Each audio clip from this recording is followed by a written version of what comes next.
Bonjour à tous, merci de nous rejoindre au Parlement européen. Un hémicycle ébranlé par plusieurs affaires de fraude concernant les salaires des assistants parlementaires. Elles impliquent plusieurs partis. Alors, le Front National compte 23 élus européens. Ici, aurait mis en place un système pour que le Parlement paye des assistants qui travaillent pour lui, mais pas sur des dossiers européens, ce qui n'est pas permis, bien sûr. 5 eurodéputés, dont Marine Le Pen, sont visés par des mesures de recouvrement des sommes indûment perçues. Ce n'est pas un cas isolé. Le parti eurosceptique et nationaliste UKIP, y compris son ex-leader Nigel Farage, est également soupçonné du même type de pratique. Les contrôleurs de l'OLAF ont lancé une série d'enquêtes administratives. Et puis de son côté, les ONG demandent plus de transparence sur ces listes d'assistants parlementaires et leur rémunération. Nous allons en parler avec vous, Ingeborg Grässle, qui justement vous occupez précisément du contrôle budgétaire au Parlement européen. Vous êtes députée européenne du Parti populaire européen en Allemagne, donc, et vous êtes aujourd'hui face à Bruno Gollnisch. Bonjour. Bonjour. Député européen du Front National. Alors vous-même, un peu visé par ces mesures, en tout cas de recouvrement, un peu beaucoup. Vous êtes en train de rembourser, en fait, vous nous expliquerez. Je ne rembourse rien du tout de mon propre chef. Je suis illégalement, selon moi, ponctionné, ce que j'estime être de la concussion. Mais... À hauteur de 200 000 euros, précisément. 270 000. Voilà. Philippe Lamberts, député européen des Verts en Belgique. Alors, c'est vrai qu'il y a plusieurs affaires en cours aujourd'hui sur ces questions-là, notamment des députés FN, on les a mentionnés. On a mentionné Marine Le Pen, Bruno Gollnisch, Mylène Troszczynski, Sophie Montel, Dominique Bilde.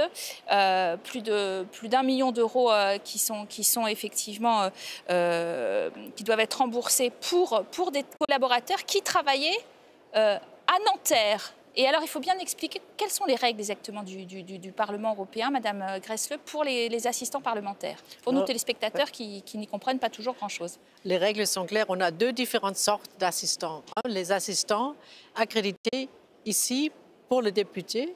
Et ces assistants doivent travailler soit à Bruxelles, soit à Strasbourg.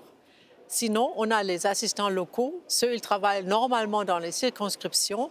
Et ce qui est parfaitement illégal, c'est ça, l'organigramme du Front National. Alors, les jaunes sont les assistants parlementaires qui devraient travailler ici ou à Strasbourg. Et les rouges sont les assistants locaux. Ils sont dans l'organigramme du parti en faisant fonction pour le parti. Et c'est ce qui est illégal. Donc, il y a recouvrement de toutes ces personnes-là qui sont là. C'est pour ça que je crois qu'il y a des procédures assez claires, des règles assez claires. Et c'est ça le problème. On ne peut pas dire qu'on n'a pas su parce que les règles pour les assistants existent depuis 2014, claires pour tout le monde. Moi, je n'ai pas le droit de faire ça et je ne le fais pas. Alors, les règles, c'est en effet qu'on ne peut pas travailler sur de l'argent européen, sur d'autres dossiers que les dossiers européens. Non, bien sûr que... Qu'est-ce que c'est qu'un dossier européen? Qu'est-ce que c'est qu'un dossier qui n'est pas européen? Je voudrais reprendre brièvement quelques-uns des points qui ont été évoqués par vous, par Mme Grässle. Premièrement, vous avez parlé de fraude. Il n'y a pas de fraude, parce que la fraude suppose la dissimulation. Or, c'est un emploi fictif européen, il ne travaille pas... La fraude, à la rigueur, vous pourriez parler d'erreur, on pourrait en discuter. Mais la fraude suppose la dissimulation. Vous reconnaissez une erreur? Attendez. Non, mais laissez-moi répondre, s'il vous plaît. Non, mais parce que vous parlez d'erreur. Ce sont des questions complexes, et on ira beaucoup plus vite. Or, comme le dit Mme Grässle, le document qui a été publié, qui est destiné tout simplement à ce que les journalistes sachent qui appeler et comment. Bon, c'est un document qui a été publié par nous.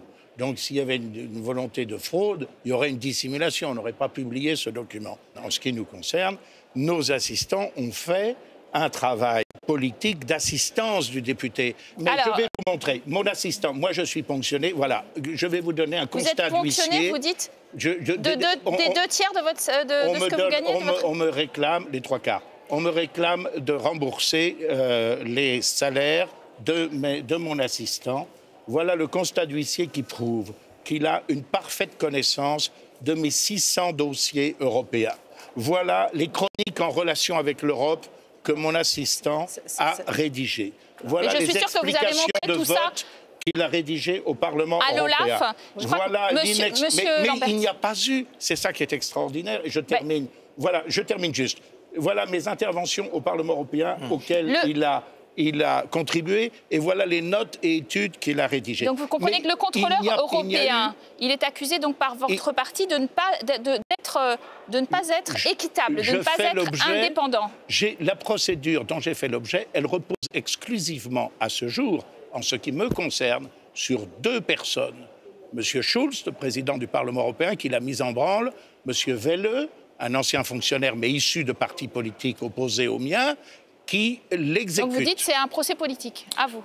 Écoutez, j'ai entendu ça encore tout récemment de la part d'un candidat à la présidentielle. Ils sont en tout cas au moins 2 à dénoncer aujourd'hui la justice lorsque la justice leur pose des questions. Moi, je suis un démocrate et donc d'abord indépendance du pouvoir judiciaire vis-à-vis de l'exécutif et du législatif. Si la justice a des interrogations, ben, il faut y répondre. Je crois que la dichotomie entre assistants accrédités et assistants locaux correspond en fait aux 2 rôles de l'élu. L'élu est payé d'abord pour travailler à l'intérieur de l'institution au sein de laquelle il a été élu. Ici, c'est le travail de législateur européen. Et c'est pour cela que nous avons des assistants accrédités. Ils sont payés pour travailler ici, dans l'institution, dans le cadre de notre travail législatif ou de rapport d'initiative ou que sais-je encore. Mais donc, il s'agit bien du travail de dossiers qui sont traités dans l'institution. Autre chose, autrement va-t-il des assistants locaux qui aident le député à faire son travail de contact avec la société. Autrement dit, pour moi, c'est la même chose. Mes assistants locaux travaillent à organiser mes événements en contact avec la société que je représente ici. Ce sont les 2 sortes d'assistants qui accomplissent les 2 missions différentes. Mais dans les 2 cas, c'est bien entendu dans le cadre de mes fonctions de député européen et pas de responsable de parti ou quoi que sais-je encore. Et donc là, les choses sont relativement claires. Et donc, soit, et là, moi, je n'ai pas accès au dossier de la procédure, mais soit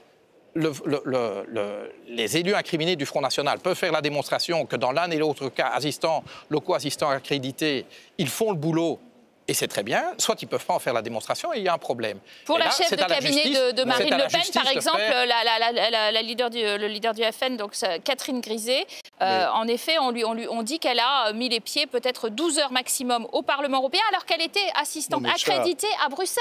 Non, mais ça, alors là, c'est une obligation d'être... Il y a la présomption d'innocence, elle n'est absolument pas prouvée. Et de toute façon, ce qui est extraordinaire, c'est le caractère, je m'en entretenais tout à l'heure avec Mme Gressler, mais c'est le caractère secret de cette procédure. Par exemple, cette accusation repose sur quoi? Sur des badges, des enregistrements de passage de badge. Sauf que quand l'assistant arrive avec son député, il ne passe pas par la porte ordinaire, il passe par le sous-sol. Mais non, le sous-sol, il faut aussi badger. Hein. Il faut aussi badger. On ne rentre pas. Il y a un seul endroit à Strasbourg où on peut rentrer sans badger. Deuxièmement, il y a la présomption d'innocence. Et la moindre des choses serait, par exemple, que Marine Le Pen dispose du dossier de l'enquête qui a été menée contre elle. Elle a refusé d'être entendue dans l'enquête qui est menée contre elle par la justice française. Elle a eu tout à fait raison. Refusé d'être entendue par la police quand même. Non, mais l'enquête ne progresse pas. Elle a tout à fait raison, car cette enquête... Il ne faut pas semer de fausses pistes, vraiment. C'est clair que les gens qui apparaissent ici dans l'organigramme du parti Front National auraient dû être rémunérés par le parti. Ce que je vois, c'est que... Madame, excusez-moi, mais il y en a qui apparaissent comme assistants parlementaires. Le parti vit du contribuable européen. Le parti a un volume de 11 millions d'euros, tandis que le groupe Front National tire du budget européen 20 millions d'euros. Je crois que vraiment lutter contre l'Europe comme vous voulez, mais faites-le avec des moyens légaux. Et ce que je vois, c'est que c'est le contribuable européen qui doit payer pour ça. Alors, précisons d'ailleurs, peut-être pour nos téléspectateurs, le contribuable européen, c'est nous, parce qu'on dit beaucoup... On a beaucoup entendu quand même, de la part du Front National, ah ben c'est Bruxelles qui paye. Mais Bruxelles, c'est nous, soyons honnêtes. Non, nous n'avons jamais dit ça. Je regrette beaucoup. C'est nous qui payons Bruxelles, on est d'accord. Nous n'avons jamais dit c'est Bruxelles qui paye. Nous disons que d'abord, nous ne percevons pas un centime. Moi, l'argent que l'on me réclame, je n'en ai pas perçu un centime. C'est mon assistant qui l'a perçu pour un travail réel et pour un travail dont vous avez ici un certain nombre de traces, bien qu'il soit très difficile, évidemment, de retrouver les traces du travail qui a été fait il y a 6 ans par votre... Je pense pas beaucoup de députés ici seraient capables de fournir un dossier comme ça sur ce qu'a fait leur assistant il y a 6 ans. C'est pourtant ce que l'on a exigé de moi. dont on ne tient pas compte. Deuxièmement, vous dites l'argent de l'Europe, l'argent de l'Europe. Vous avez saisi la justice. Comment? Vous avez siégé la Cour européenne de justice. J'attaque le secrétaire général du Parlement devant la Cour européenne de justice et je me réserve de le faire au pénal, oui. Et donc vous aurez justice. Donc il y a des recours, on est d'accord. C'est tout à fait ça la procédure. C'est tout à fait ça la procédure normale, mais en même temps, comme ce sont des décisions administratives, on prend l'argent tout de suite, par décision immédiate. C'est ça les règles européennes et on les fait 36 000 fois. On le fait tout le temps et vous n'êtes pas là en cas exceptionnel. C'est ça les règles. Alors, je ne sommes pas. Attendez, s'il vous plaît, laissez-moi répondre à ce que vient de dire Mme Gressle, qui est quand même très important. Bon, je suis d'accord avec vous, Madame, que c'est peut-être habituel, mais c'est scandaleux. Il faut en convenir. Voilà un Parlement qui donne des leçons de droits de l'homme à tout le monde, de présomption d'innocence, de respect du contradictoire. Je suis un parlementaire, je crois, malgré tout, assez respecté dans cette institution depuis 28 ans. Avant de prendre sa décision contre moi, le secrétaire général a refusé de me recevoir. Il n'a pas voulu entendre mon assistant, qui, de façon répétée, a demandé à être entendu par l'administration. Il n'y a contre moi aucune enquête, ni policière, ni de ce fameux Olaf, qui est en fait... C'est pas le cas de Marine Le Pen, c'est pas le cas de votre chef de parti qui, on le disait, il y a une enquête. Mais je vous réponds là-dessus. Elle ne veut pas se rendre chez les policiers. Mais non. Il y a deux enquêtes. L'enquête de ce prétendu office de lutte antifraude sur lequel... Pourquoi prétendu? C'est un office indépendant, monsieur Lamberts? Non, ce n'est pas du tout indépendant. C'est un pseudopode de la Commission et il y a beaucoup de choses à dire sur cet office et beaucoup de choses qui ont été dites. Il a été créé en 99 justement pour être un office indépendant. Ce qui est extraordinaire, c'est que le rapport sur la base duquel a été prise contre Marine Le Pen d'une décision semblable à la mienne, c'est-à-dire une décision d'extorsion de fonds, disons les choses clairement, ce rapport ne lui est pas communiqué. Est-ce que vous trouvez normal que le rapport de l'OLAF ne soit pas communiqué? Oui, c'est normal, c'est tout à fait prévu dans la législation et vous n'êtes pas le seul à être soumis à cette procédure. Habituel. Il y a eu plusieurs affaires qui ne concernaient pas des groupes d'ailleurs. Ce n'est pas un rapport qui est rendu à la personne concernée. On peut déplorer ça, mais ça arrive à tout le monde qui est sous investigation et de temps en temps, je le regrette beaucoup. C'est scandaleux, Madame. Je voulais juste vous dire que ce n'est pas fait exprès contre vous. Ça n'est pas ciblé sur le Front National, mais c'est sûr qu'une procédure, pour être solide, doit être contradictoire. Bien et donc sûr, ça, c'est vrai que ça mériterait d'être réexaminé, en tout cas. Alors, il y a l'affaire... expliquons bien quand même pour nos téléspectateurs que depuis 2009, il est interdit d'employer son conjoint ou la personne avec qui on vit maritalement, etc. Donc la définition est assez souple. Et en l'occurrence, dans votre parti, UKIP aussi, on l'a beaucoup reproché à UKIP, qui est donc le parti qui a préconisé le Brexit, d'avoir, en particulier à Nigel Farage, d'avoir à la fois déclaré sa propre conjointe, puis avoir changé son fusil d'épaule, l'avoir passé, si je puis me permettre, à un autre député européen. Ça se passe aussi un peu dans votre parti. Il y a une valse des époux qui sont des assistants parlementaires d'autres députés européens. Est-ce que ça, c'est la loi, mais c'est pas l'esprit de la loi, non, Philippe Lamberts?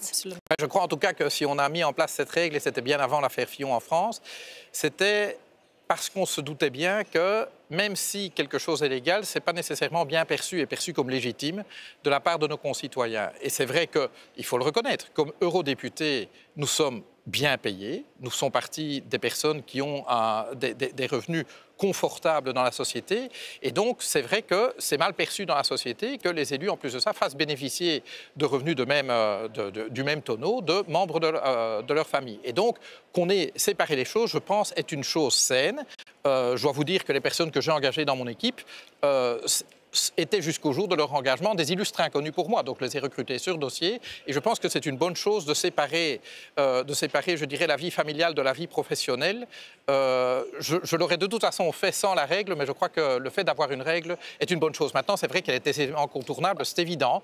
Je peux engager le conjoint de Mme Gressle, elle peut engager mon épouse. Mais c'est ce qui s'est passé quand même pour 3 de vos députés, quand même, qui ont engagé le conjoint de l'autre. Donc, est-ce que ça, c'est pas une façon de détourner les règles aussi un petit peu c'est pas illégal.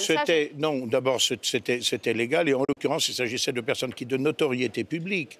Et il y a des centaines de vos confrères journalistes qui peuvent l'attester. Préférez travailler pour le député d'à côté? de notoriété publique, exerçaient un travail politique, un travail de secrétariat, un travail d'assistance, etc.